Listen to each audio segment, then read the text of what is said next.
The scream ripped through the storm without warning. Not fear alone, something worse, loss. The cowboy froze with his hand still hovering over the fire, the crackle of burning wood snapping into silence. He knew the sounds of the mountains. Wind. Wolves. Trees splitting under ice. This sound was none of them. It came again, closer now. A woman's voice breaking apart, as if it might shatter completely if she cried once more. "Please help me, cowboy." He stood slowly, older now, careful. At 52, surprises in winter usually meant danger. He took the rifle from its hooks and opened the door just enough for the night to rush in. Snow burst across the floor. And then she collapsed against him. Bare feet wrapped in torn cloth, skin blue with cold. Her arms clutched something tight to her chest, like it was the only thing keeping her alive. He caught her before she hit the ground. Inside the cabin, firelight revealed the truth. Not a bundle, not a child. A small, torn dress. Beaded, stained dark. "My baby," she whispered. "They took her." He wrapped a quilt around her shoulders, his late wife's quilt. The irony stung worse than the cold. He guided her to the fire while his eyes took in the details he couldn't ignore. Rope burns. Bruises. This wasn't an accident. Someone had meant to leave her out there to die. "They stole our clothes," she said between breaths. "Shamed us. Then they took the children." He said nothing. Silence had weight here. "My name is Willa Gray Elk," she finally said. "I walked 2 days." He handed her a tin cup of coffee. His voice came out rough. "You're safe. For now." But even as he said it, he knew safety was a lie, he told himself every day. Morning came cold and sharp. The storm had passed, leaving the mountains quiet in a way that pressed on the ears. Willa sat near the fire, stronger now, though her eyes stayed fixed on the door as if expecting it to burst open. "They were militia," she said, "led by a man named Harlan Crow." The cowboy's jaw tightened. He'd heard the name before, men who hid cruelty behind paperwork. They said it was law, said the children needed schooling. Her voice hardened. "When we refused, they laughed." "How many?" he asked. 20, maybe more. They have a ranch in Devil's Basin." He walked to the window and stared at the white peaks. 20 armed men, one retired scout who'd sworn never to fight again. "I can't help you," he said quietly. She didn't beg. That was worse. "My daughter cried for me," Willa said. "She's 4. She thinks I left her." The words landed heavy. He thought of the woman he buried 3 winters ago, of the children they never had, of the love with nowhere to go. "I'm done with wars," he said. "Done choosing who suffers." She looked at him steadily. "Then choose children." Silence filled the cabin, thick, unforgiving. Before he could answer, hoofbeats thundered outside. 4 riders appeared through the frost on the window. Willa moved back, fear tightening her shoulders. "That's him," she whispered. The cowboy stepped outside, rifle visible. The leader dismounted with confidence that came from never being challenged. Gray hair, sharp eyes, authority worn like armor. "Morning," Crow said. "We're here for the woman." Quote, "She's under my roof," the cowboy replied. "That makes her my business." Crow smiled thinly. "Those children are government property now. Hand her over and we forget this little mistake." Mistake. The word tasted familiar. He'd used it himself once. Long ago, orders followed, families broken, all legal. "She stays," the cowboy said. Crow's gaze turned cold. "Cabins burn easy in winter." The threat hung there, heavy. "No," the cowboy said, soft, final. Crow laughed once. "We'll return tomorrow, with more men." He mounted his horse. "Decide which side you're on." They rode away, leaving silence behind. The cowboy lowered his rifle.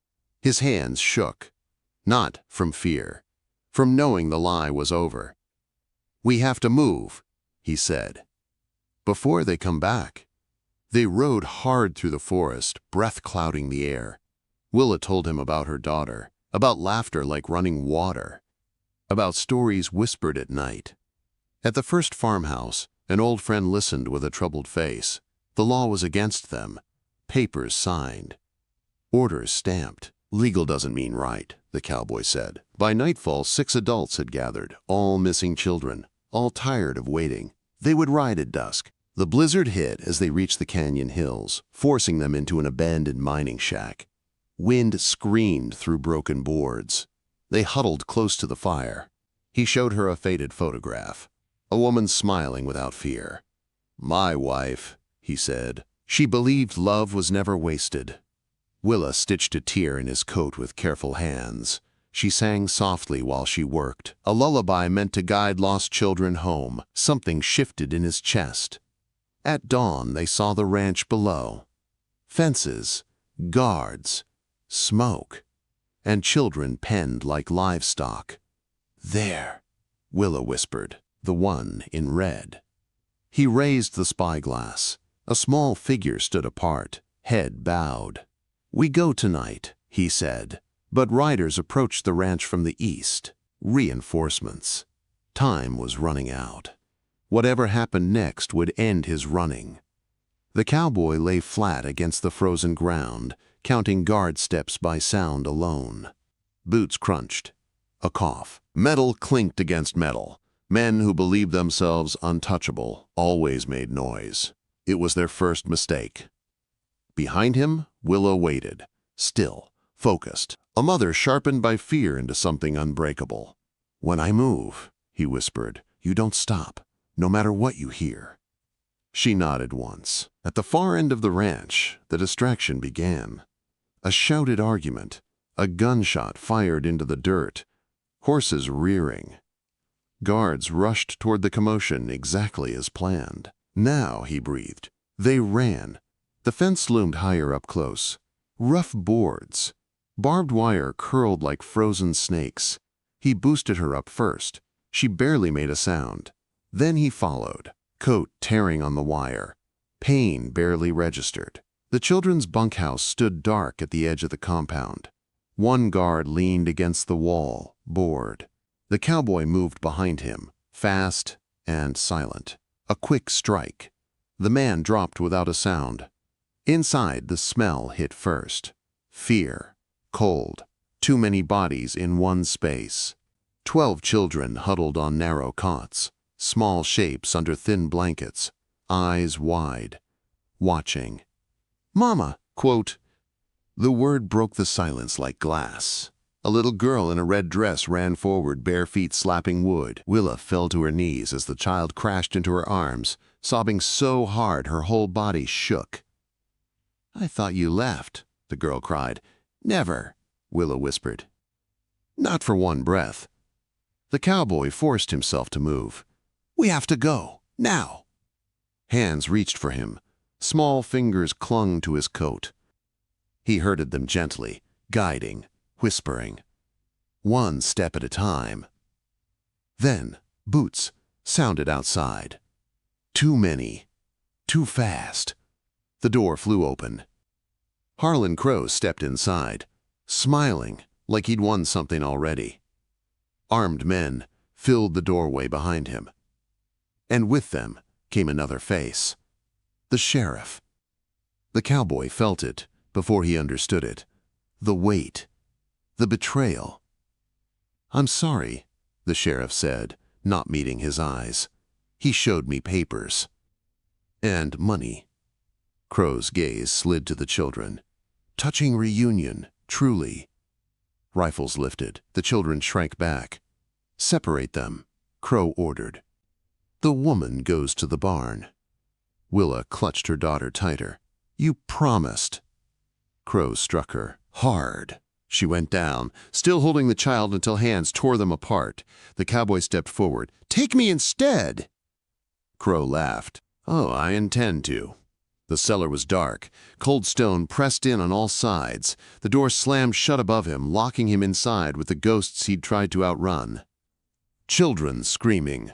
Orders shouted. Fires burning in villages that had names once.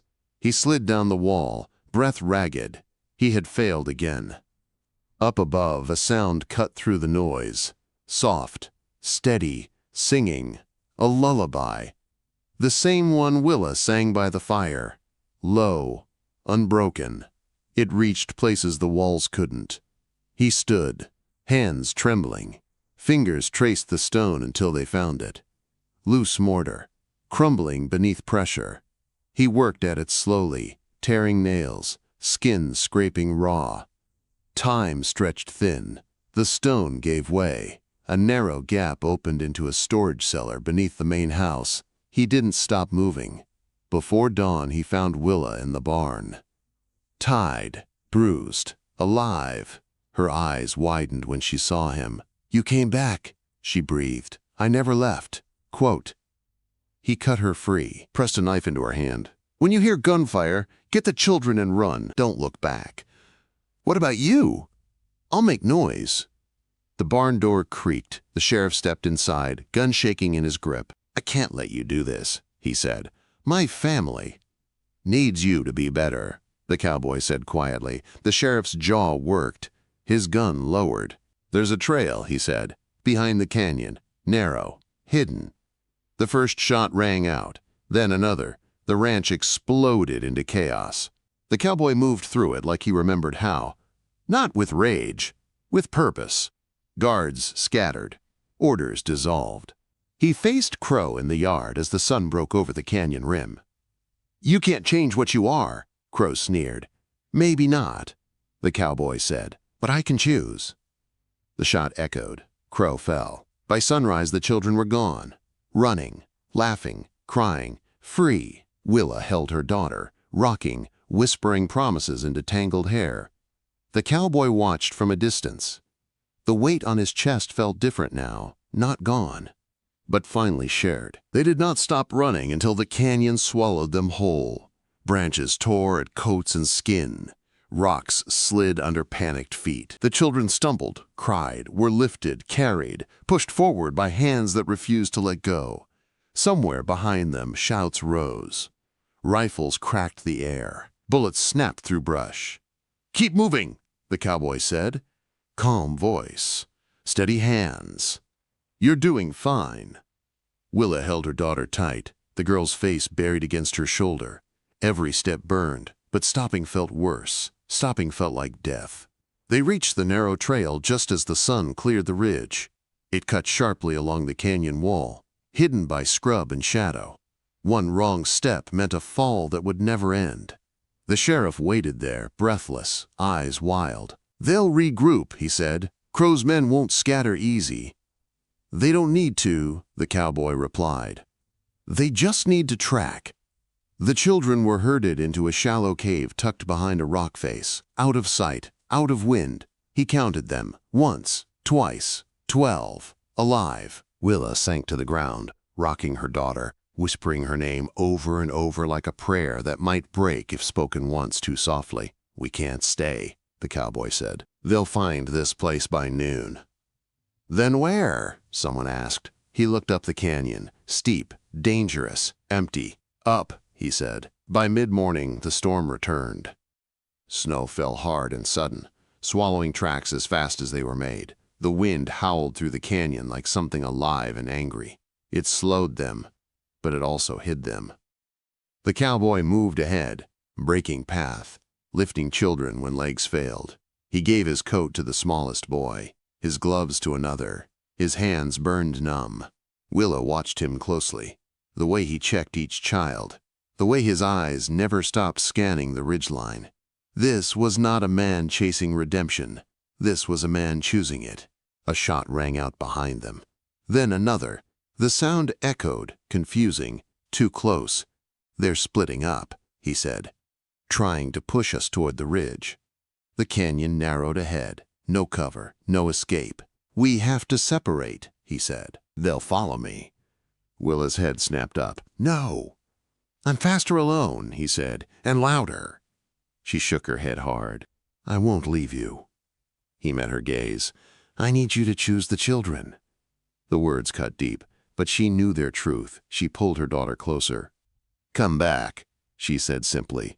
He nodded once. Then he turned and ran. Boots sliding on ice. rifle firing twice into the air to draw attention.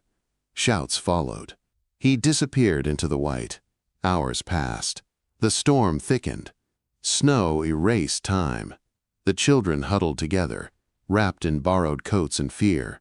Willa counted breaths, counted heartbeats.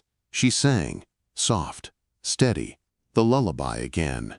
It kept the children still when panic tried to rise. Footsteps approached. Her hand tightened on the knife. A shadow appeared at the mouth of the cave. Not Crow's men. The cowboy stumbled inside, bleeding from his arm, face gray with exhaustion. "You came back," she whispered. "I said I would," he replied, voice thin but certain. "They'll be delayed," he said. The ridge gave way, took horses with it. Quote. He slid down the wall, breath shaking. Willa pressed cloth to his wound. "You're freezing." "Been worse," he said, but when he tried to stand, his legs failed him. The children watched in silence. "We rest," Willa said, "just long enough." Snow piled higher, the cave darkened. Time slowed. Night fell without warning. The storm finally eased, leaving the canyon quiet and cruelly cold. The cowboy's breathing grew shallow, his skin burned hot now. Fever. Willa felt panic claw at her throat. "Stay with me," she said. "Don't you dare sleep." He smiled faintly. "Bossy." She pressed her forehead to his. "I need you."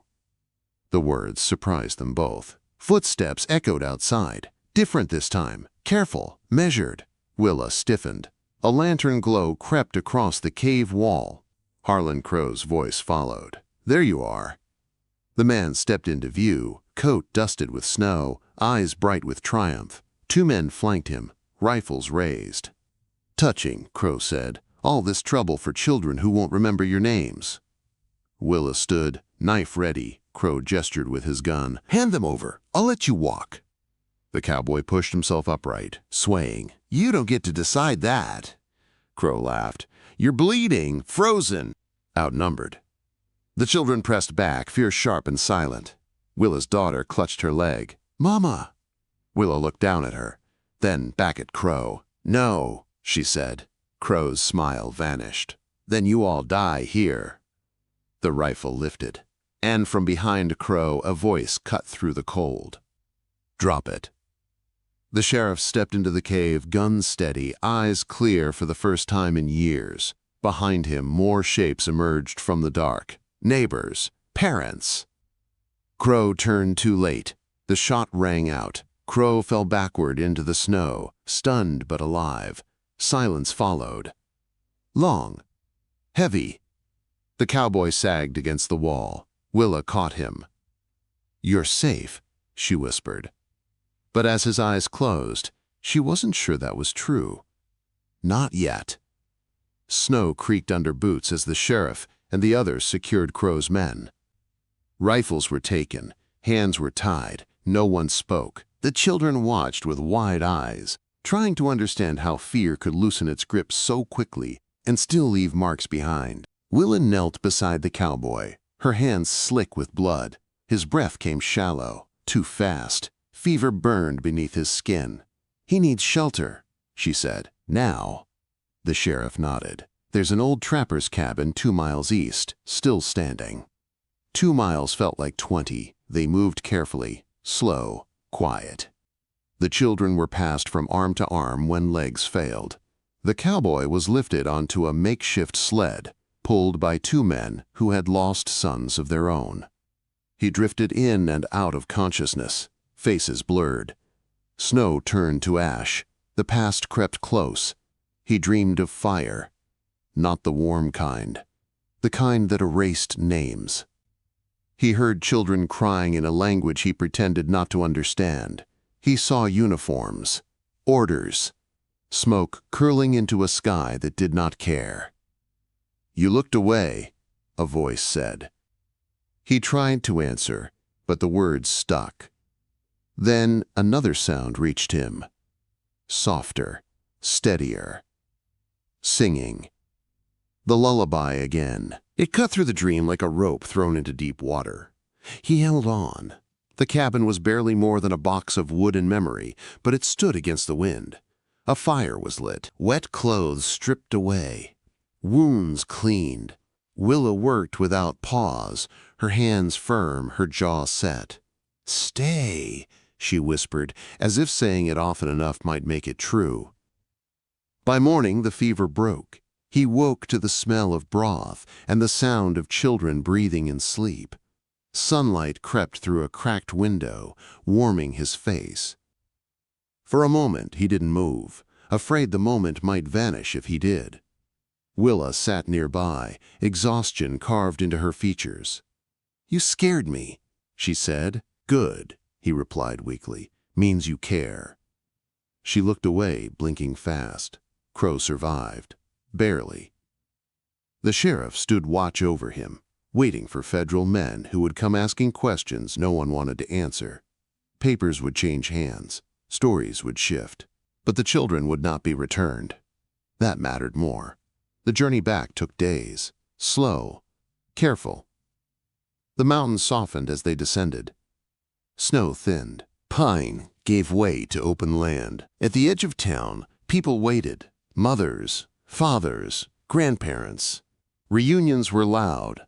Then quiet. Then loud again. Willa's daughter ran laughing toward a group of children she recognized. The sound hit the cowboy harder than any bullet ever had. He turned away. They returned to the cabin in the mountains as spring crept in quietly. Snow melted into streams. The land breathed again. The cowboy tried to pack his things. Willa watched him from the doorway. "You don't have to go."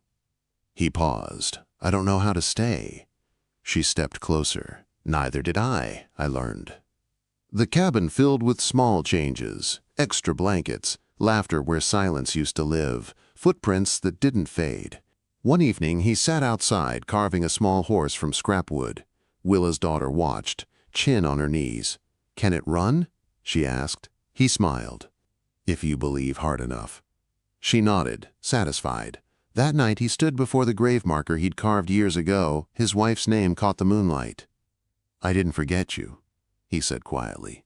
"I just stopped hiding." Quote, the wind answered softly. Inside the cabin, Willa sang the lullaby. The same one, always the same. He realized then that love had not returned to him suddenly. It had been waiting, patient, like the mountains. A patch of ground softened near the creek. A single bird returned to the trees. The sound of children's voices began to carry farther across the valley. Each small change felt earned. The cowboy healed slowly. His arms stiffened in the mornings. His sleep came in short stretches. But he rose each day with purpose, and that was new. Willa stayed. At first it was practical. The roads were still rough. Her people needed time to rebuild. The cabin was central, safe. Then it became something else. Mornings settled into rhythm.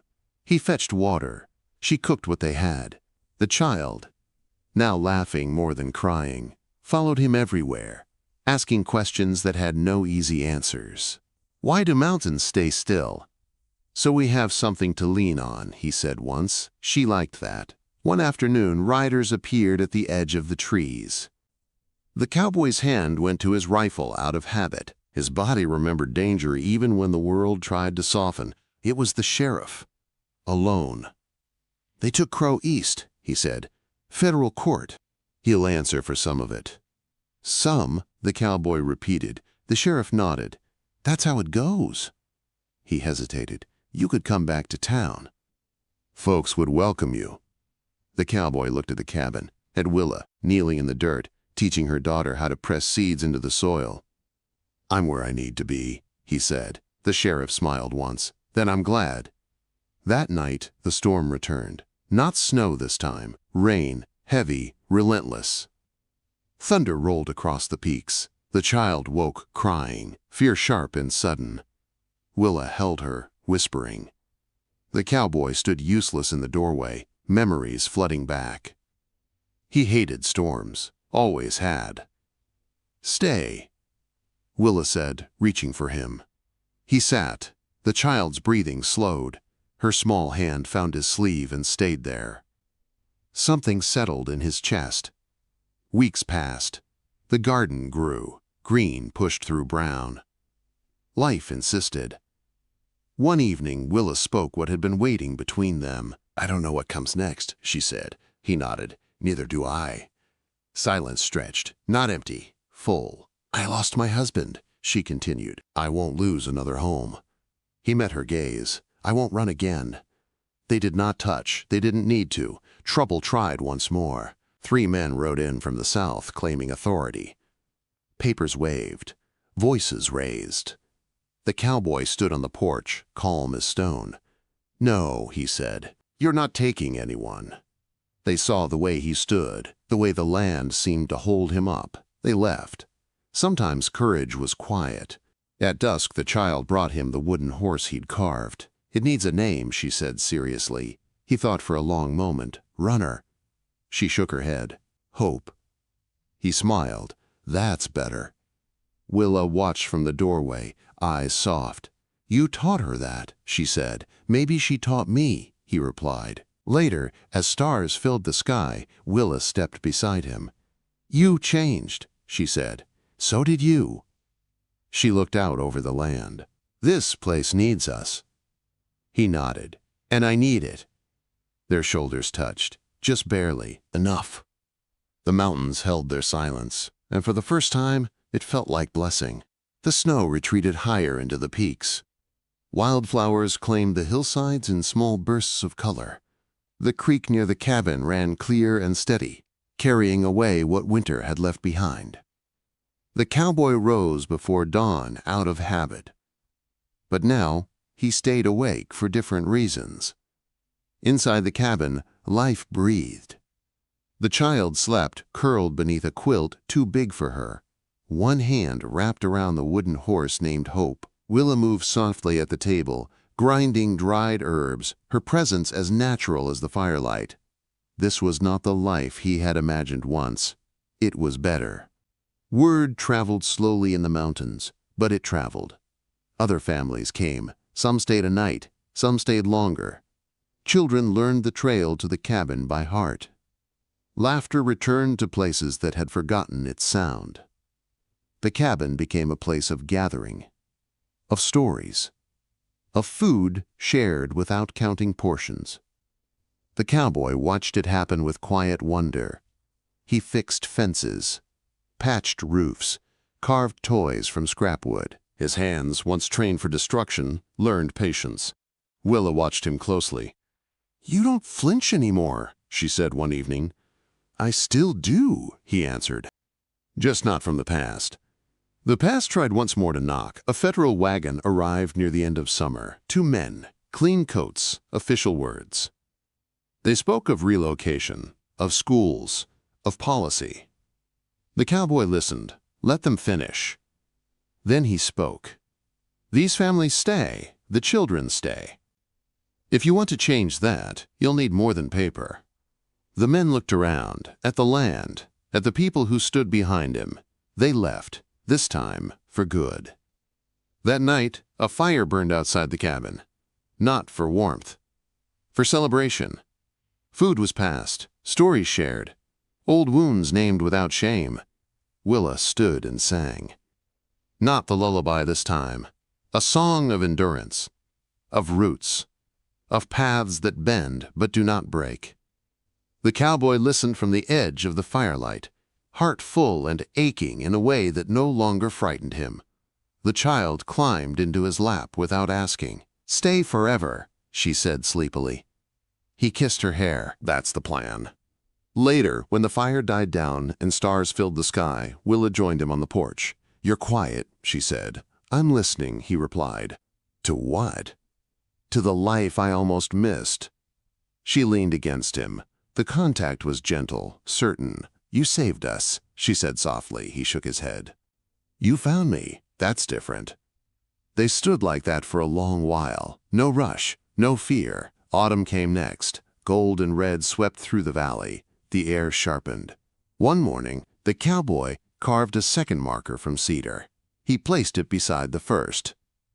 Not a grave. A promise. Willa watched, understanding, without words. That evening, they spoke of the future. Not in plans, in hopes. A bigger table, more beds, a school of their own, a place where children would never be taken again. He realized then that redemption was not a single act. It was a life chosen, again and again. Winter returned, as it always did. But this time, the cabin glowed. Tracks in the snow led to and from the door. Smoke rose steady from the chimney. Inside, voices layered together, stories, lessons, laughter. The cowboy sat near the fire, carving, while Willa taught the children words from both their worlds. The child rested against him, warm and safe. Outside, the mountains stood watch. Inside, a family endured, not perfect, but whole. When the night grew quiet and the children slept, the cowboy stepped outside one last time. He looked up at the stars, breath clouding the cold air. "I stayed," he said to the dark. The wind answered softly. He turned back toward the light, toward home. If you felt this tale in your heart, don't forget to like, share, and subscribe to Archives of the Wild West, where every story rides through the dust, the danger, and the kind of love that never dies. See you in the next tale, partner.